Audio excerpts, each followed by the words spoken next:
All your favorite wrestling shows rolled into one.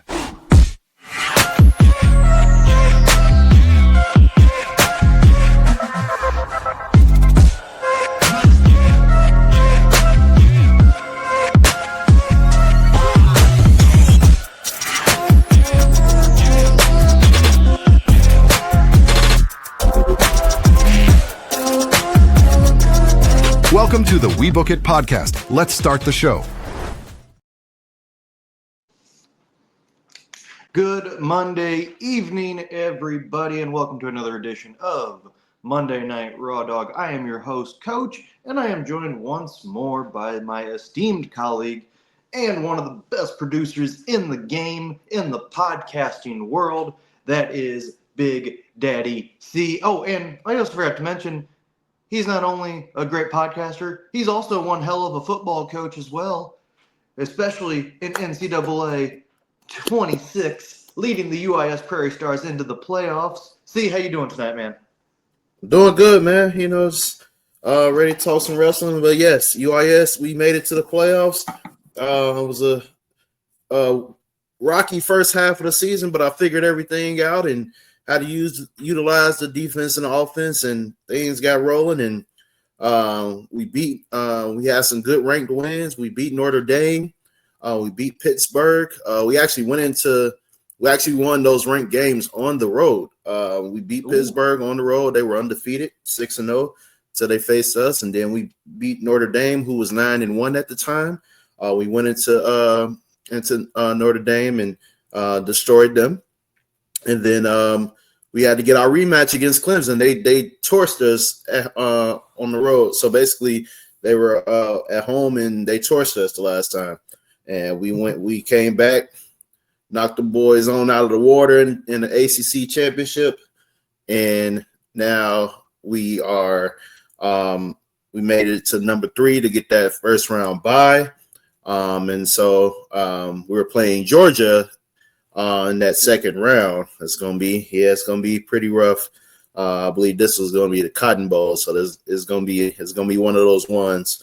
And then, ironically enough, whoever wins goes against the winner of Clemson and Oregon. So we might have to play Clemson yet again. 3 times. Almost like how it was with Bama and Georgia that one year when Georgia won it all. But yeah, the guy that won the Heisman happened to be a running back from Oregon. So I kind of want to play Oregon just to see how good this running back is, because I feel like somebody on our team should have been getting some recognition. You know, we had some defensive players that was balling. You was balling. Had you gotten 26, you almost broke the record too, the school record for most sacks in the season. I think you tied the record actually at 18. Yeah, so you're one away.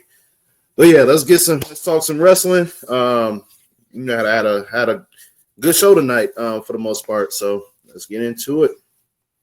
Yeah, it was a good show. It was coming live from England once again, so it was an earlier start time for us here in the U.S. on Netflix. And we kicked things off with the Tribal Chief coming back into the ring on Monday Night Raw. The crowd going absolutely wild, and it felt like for the first 5 minutes, all it was just listening to the different chants that the crowd had for Roman Reigns. And when he finally got his chance to speak, he talked about how he's got some big plans for the rest of 2025 and going into next year.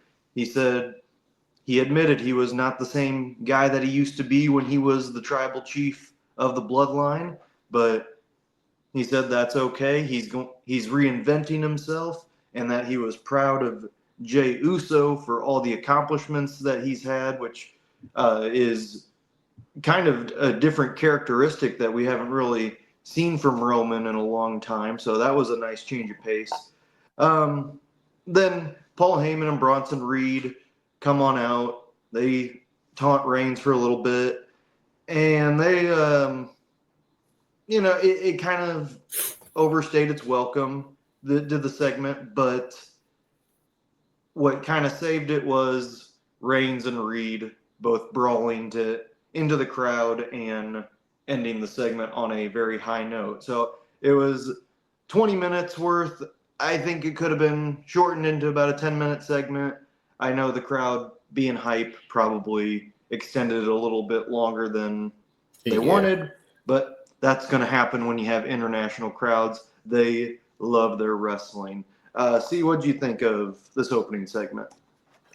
I thought it was awesome. The crowd was on fire. I do think that this feud with Roman and Bronson is going to be money. It seems like any other powerhouse that Bronson tends to get in the ring with, it's a money type of feud, man. We had Bron Strowman. Forgot who else. He feuded with. I think I want to say, did he feud with Sheamus at one point? I'm not sure. Might have. I can't remember, but I mean, he had that little bit with Seth and Seth, Sami Zayn too. Sami Zayn, yeah. So all feuds he's had so far has been pretty amazing. This one's just going to be even better now, especially with the tribal thief gimmick. Now he even has a new shirt to go along with it. So yeah, that's pretty cool. But yeah, there was some comedic moments. The Paul Heyman basically telling everybody, you're supposed to wait for me to say Paul Heyman and Roman. And Roman basically asking Bronson Reed, like, wait, you still I never knew. Yeah, because his accent is Australian, so as we know, he's from there. So but the whole backstory thing, it kind of makes sense. I'm like, damn, he one of the few guys that's not just pure Samoan, he's actually I know the Rock is half black, half Samoan, but we'll see somebody else have another ethnicity other than being black go along with Samoan. It was kind of interesting to see. I think him and Dakota Kai. I think Dakota Kai is also Samoan in Australia. I think so. I think she has some lineage there. Yeah. So yeah, it's pretty cool. But yeah, I think this match is gonna be money. But I got Reigns prevailing over. Over Reed. If I wouldn't be surprised if he lost. Because Roman doesn't gain anything by winning. But you got to get those Jordan backs. He's got to get those Jordans back though. So he may end up having to wins to get those Jordans back. But yeah, I enjoyed the segment, man. All right, then we get to our first match of the evening. It is Dragon Lee versus JD McDonough, and with Finn Balor at ringside. It was a really, really good back and forth action. A couple of nasty bumps that JD McDonough took. That guy, I got to give him props. He takes bump after bump and still comes out okay. Just like I said, great match overall. Two different styles, but at the same time, they mesh really well together. What happened, though, at the end was what people were talking about. Dominic Mysterio came out, interfered with the match, but AJ Styles got the assist as he got Dom out of the way. Then Dragon Lee hit his high flyer finisher and got the win over McDonough. C, what'd you think of this one? Solid match. I enjoyed it. It's good to see the Judgment Day get utilized in several different feuds as opposed to just one general feud. It's good to see them being used, like JD McDonough getting being used in singles competition, Finn being used in singles competition, and then obviously Raquel and Roxanne being used in tag team competition. So they're all not there. We're not seeing them always together and not doing shit anymore. They're actually being utilized in meaningful feuds. So It's good to see Dragon Lee. Obviously, we know what he brings to the table. And then obviously, the AJ dominate part of it. I think AJ more than likely get his revenge and get the Intercontinental Championship. I think that's the one title he has not won yet. And so it'll be nice for him to go ahead and get that Grand Slam. I think he'll be Grand Slam if he wins this one. Yep. He would be, yes. Yep. So definitely want him to get that Grand Slam before he gets out of here, rides off into the sunset. Those are my thoughts on it. All right, so then we get to our next match, which is Penta versus Kofi Kingston.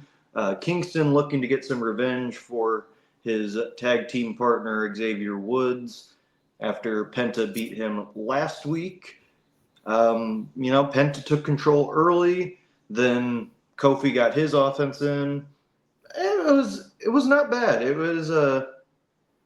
It felt, how do I want to put this? It felt more competitive than last week's matchup with Woods and Penta, but it makes sense because as we were coming down to the finish line, Grayson Waller interfered and distracted Penta. That allowed Kingston to hit Trouble in Paradise and pin Penta, something we have not seen a whole lot of since he came to WWE. So Kofi Kingston with the victory.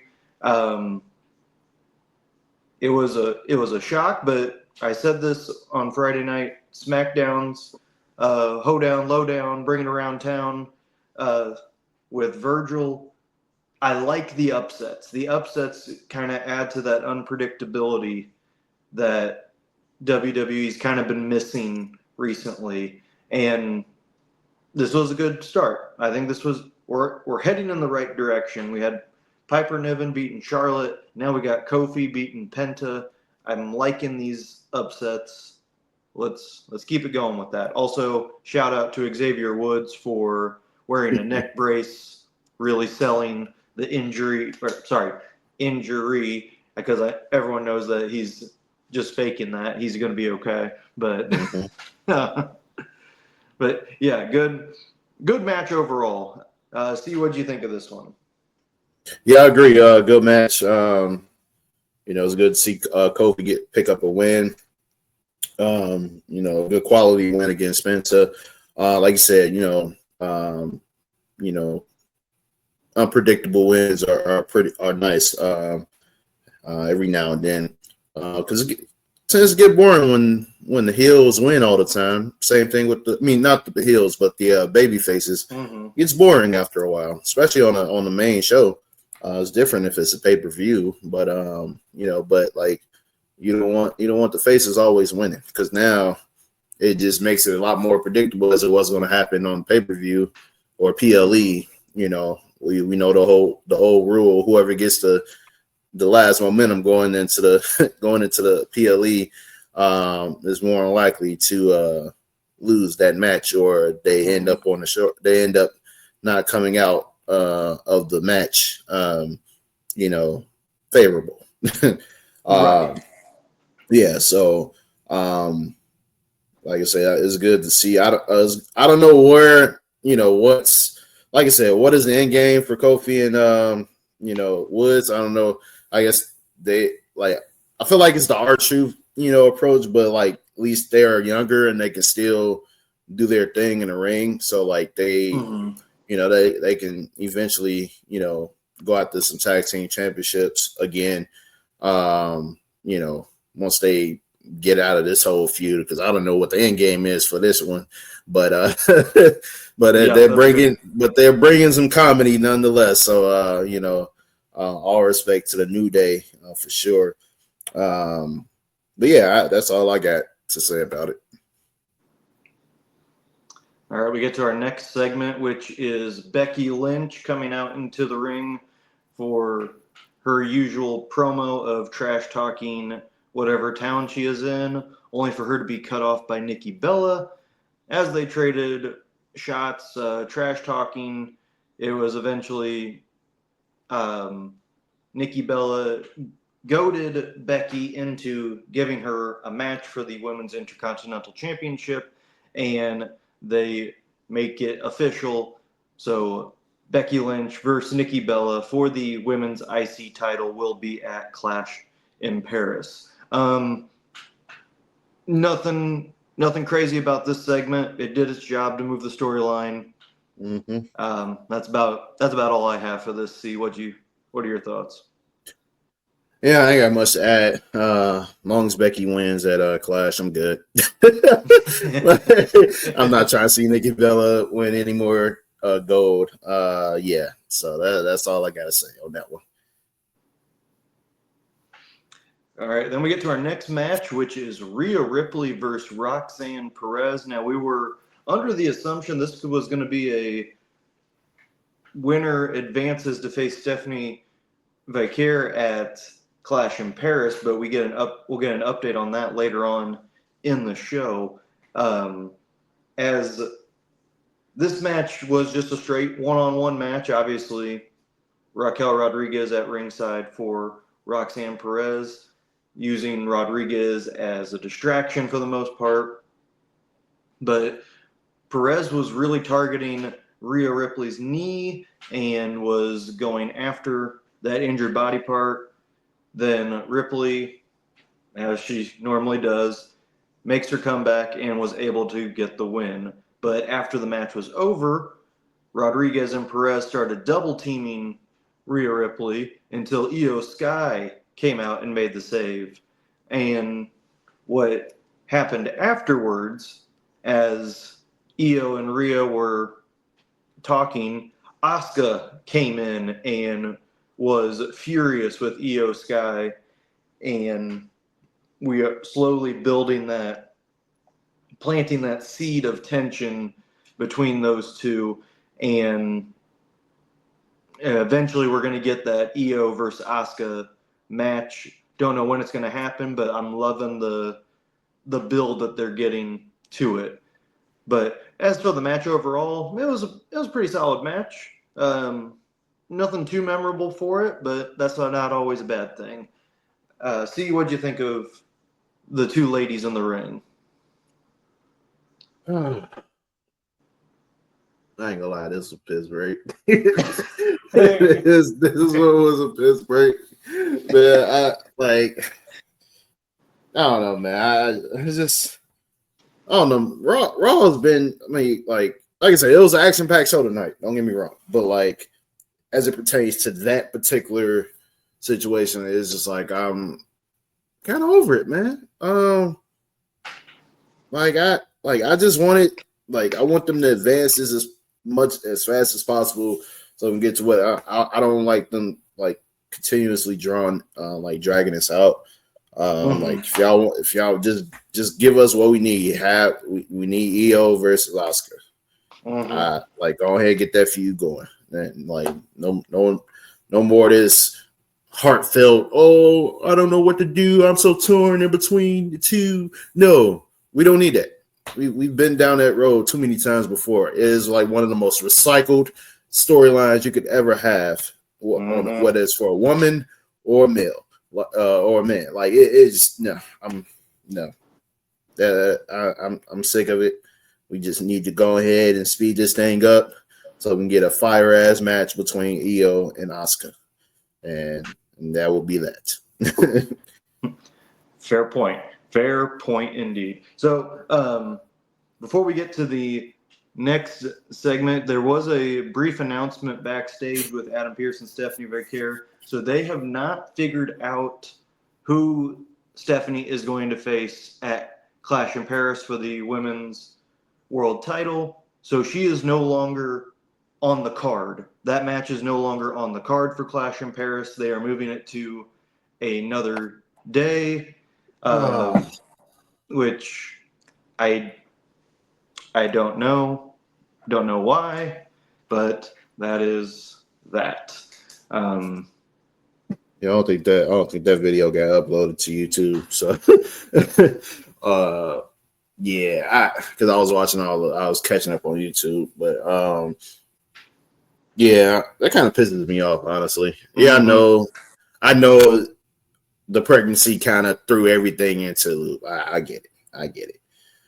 But that's why you have backup plans, man. You know, it's not the first time. Yeah, it's not the first time. Well, I know where you're going, Coach. That you need a plan B. Yeah, exactly. You need a plan B. Hey, you need a plan B, man.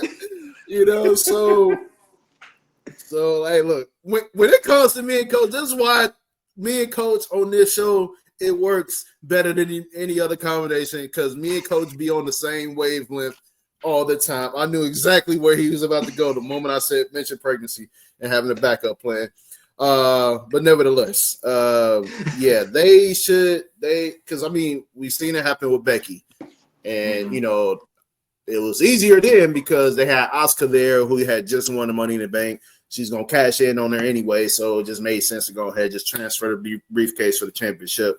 Boom, done. But in this case, to have somebody who miraculously enough has been several months pregnant prior to the announcement, and she was still competing in like high profile matches. It's impressive as all hell. But I feel like they don't have to when is Clash? Is it Sunday? Oh shit. Damn. Okay. Sunday. Oh, that's good then. I ain't got to worry about missing it because Devin's wedding is on Saturday. So, all right, so I'm good. All right, but yeah, I think they should just have an all-out battle royal for all three brands, kind of like how they did it the last time for Stephanie to get her opportunity. Just do it again.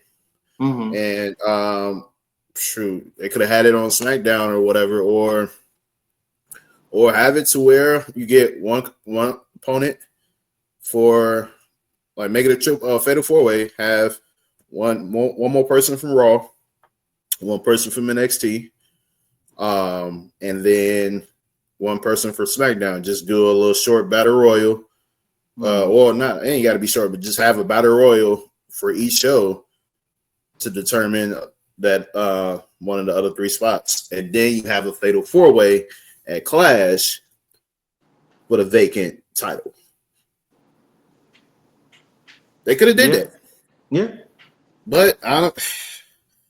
Sometimes I don't know who's producing a lot of the stuff for the women on Raw. So maybe I assume it's Triple H, but I feel like it might be other people too. But I don't know. I feel like it's a lot that could have been done to just instead of just wiping the match away out of the show completely. Right. So yeah, I don't know, man. I just feel bad for Stephanie because I mean she'll still get an opportunity at some point, but Clash in Paris was one of those ones where the crowd's gonna be rampant. So and she's been wrestling overseas, so she knows that energy would have been crazy. And to win a championship, because I assume she was gonna go over and win it. So man, now she gotta settle for a crowd in Monday Night Raw or Saturday night's main event, or maybe they save it. Maybe they save it for WrestlePalooza. Yeah, I think I think that's what's gonna happen. But it is what it is at this point. We can't do nothing to change it because they're not booking for the IWC. Triple H doesn't want to do that anymore. So yeah, those are my thoughts on the situation. Sorry I went on that diatribe, but no, you're good. I was a little bit upset about that news. Well, you're not the only one. A lot of people were upset with that, but this one might get some people back in good graces. This next match between AJ Styles and Finn Balor. This all came about after Dirty Dom asked Balor to take care of Styles for him tonight. So they got a match together, and with just a little bit of time that these guys had, I think this match was maybe just under 10 minutes. They still were able to pull off some really great stuff and were able to tell a story in the ring. I mean, these two know each other so well with all of the travels. I mean, former Bullet Club members. Yep. But at the end, it was the phenomenal one getting the Styles Clash for the victory. No interference, nothing questionable about it. It was a clean win for AJ. And after that match, Dom, obviously very upset, goes to Adam Pearce saying he wants AJ taken care of after what all of this was done. So Adam Pearce says, I have a better idea. How about a match between you and AJ for the Intercontinental Championship? However, it will not be at Clash in Paris. It will be next Monday on Monday Night Raw. That is still in Paris. So we will be getting that beautiful crowd singing that song. Okay. So I'm okay with it. I'm okay with it.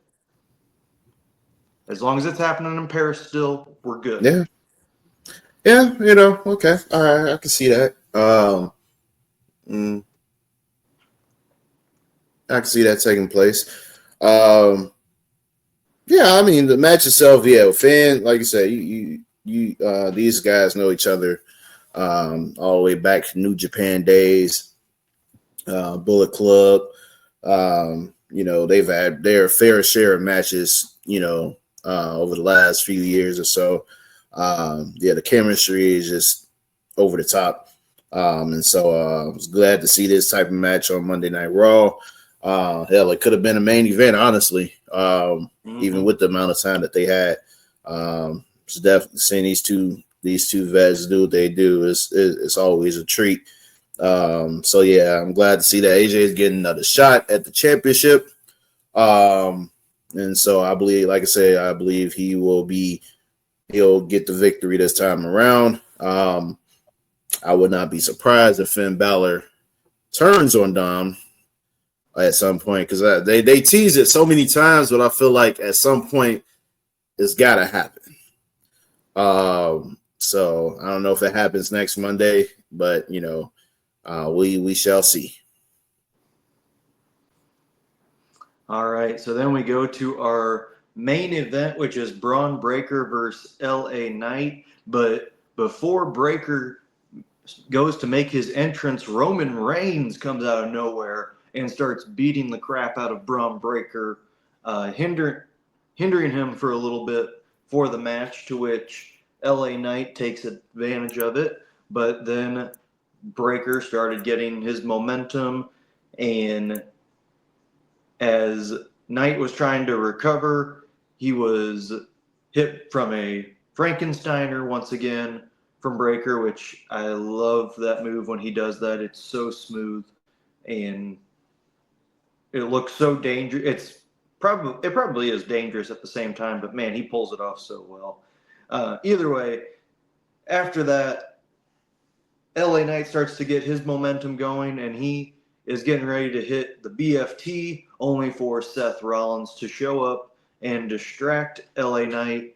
That allowed Breaker to hit a spear at ringside, and then rolled him back into the ring and speared him again for the victory. Now, as that was going on, Breaker and Seth Rollins both started beating up LA Knight. Well, then Jay Uso's music hit. Jay comes out. They start fighting with each other. Then CM Punk's music hits. He comes out, goes right after Rollins. And as the Vision, as the group is called, is disbanded, CM Punk, Jey Uso, and LA Knight are all three standing in the ring. Knight goes right after Punk and starts yelling at him for interfering. Then him and Punk get into a shoving match. Knight gets shoved into Jey Uso. Jey Uso doesn't like that, so he super kicks LA Knight. And then it's Punk and Jey standing next to each other.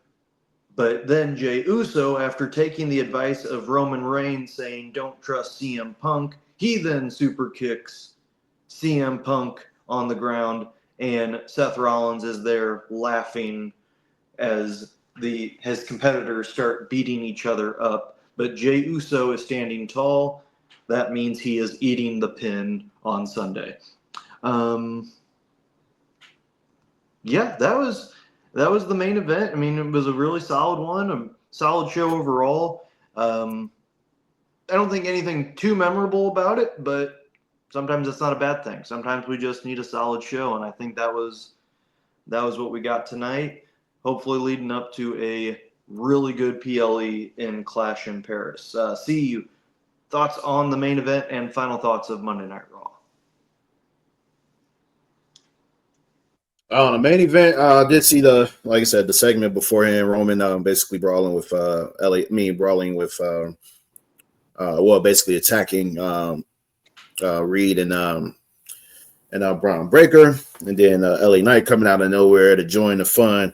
That was awesome to see. I love the crash outs.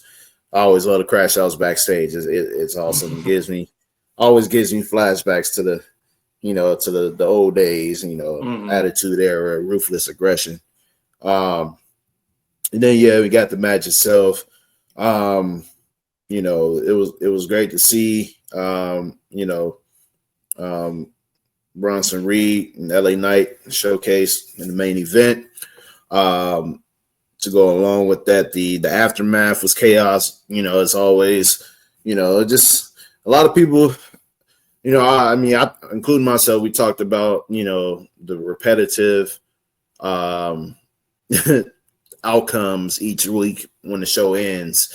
And so this week it was a little bit different, you got the other three combatants of the World Heavyweight Championship match. They got a common enemy, but at the same time, they have to, they all want their World Heavyweight Championship, and eventually that means that they got to scrap it. They got to scrap with each other at some point. So it was good to see them come to blows for the second straight week. And Jey Uso standing tall. Basically, he always seems to be getting caught in the middle of these scrums, but ultimately he's like, you know what, man, forget y'all, man. I'm super kicking both of y'all. Because I'm the one that recently lost his championship to Gunther, all right? And I never got my rematch. And so yeah. I'm pretty sure that's in the back of his mind. LA Knight obviously getting screwed over and CM Punk getting screwed over. And then there's Seth Rollins, the champion himself. And so yeah, it was a nice little chaotic ending to the show, and like I said, I like chaos, even though some of the other feuds didn't have that much chaos. I still think there was enough action, to talk about for the most part. So yeah, solid show. I'll give it a nice little B+. Yeah, that's about. I'd give it a solid B on tonight. I think it did have some good moments with the crowd and everything. So it was. Gotta love the international crowds. Gotta love. Oh them. yeah, definitely. They're so good. Yep. But that is going to do it for another edition of Monday Night Raw Dog. Thank you to all of our listeners, watchers, subscribers. Thank you guys so much for helping us keeping this alive. And if this is your first time watching, don't forget to like, share, and subscribe to all of our content. We have wrestling galore for you here on the WeBook It podcast as we are on the road to Clash in Paris. That is this Sunday. We will have a watch along for that PLE that will feature all of us coming for the booking championship so that Virgil can stop with his nonsense. But until then, I am Coach. He is C. We'll see you next week on another edition of Monday Night Raw Dog. Goodbye, everybody. Peace out, y'all.